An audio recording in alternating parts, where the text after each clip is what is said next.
पछाड़ी से खाली अल्लाह रसूलुल्लाह मोहम्मद रसूलुल्लाह बिस्मिल्लाह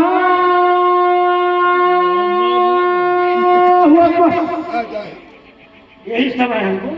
हो सकता था मुसलमान कहेगा दिलिया ने बोला हमको ना रसगुल्ला कहे जा रे रहिया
पाणी पाणी